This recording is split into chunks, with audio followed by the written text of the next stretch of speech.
I regularly speak to clients who want to buy a house for their adult child with special needs. And of course their first intention is to simply buy it and perhaps rent it to the child, or on rare occasion to buy it and put it in the child's name. I think I've only seen that happen once.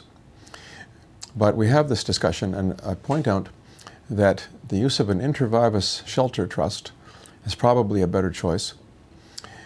If they buy it in their own name, then firstly, because the child's living there and paying below market rent, they can't write off the other expenses. And when they die, there's a deemed disposition of the property. And at that time, there's capital gains tax payable. Plus, it's part of their estate when the second parent dies. And there's probate fees, which are 1.5% per thousand.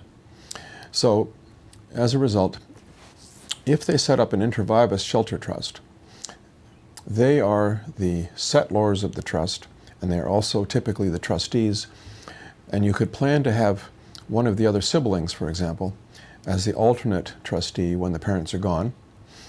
And if the child lives in the property, and if the child qualifies for the disability tax credit, then the property qualifies for the principal residence capital gains exemption, which means that ultimately, one day when the child dies, or if the property is sold at some point so that the cash is kept in the trust account, there's no tax under the present regime.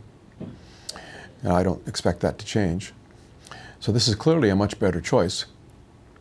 Now, if the parent was intending to use their own money to purchase the property, what you would do with the trust is, although you could simply settle $200,000 on the trust, what would be more likely is the parent would take back a promissory note or perhaps a mortgage so that the value that they've put into the house is still part of their estate.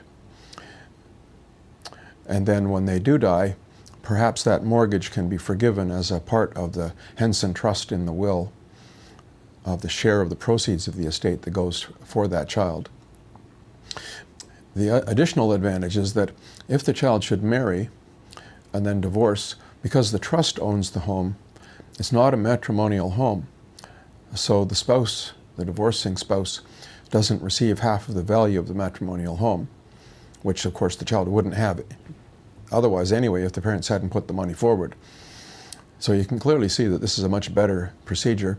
And generally speaking, if you simply calculate how much would be the probate fee on the house on death versus the fees to set up the inter vivos trust, generally it's a wash, and everybody agrees it's the right thing to do.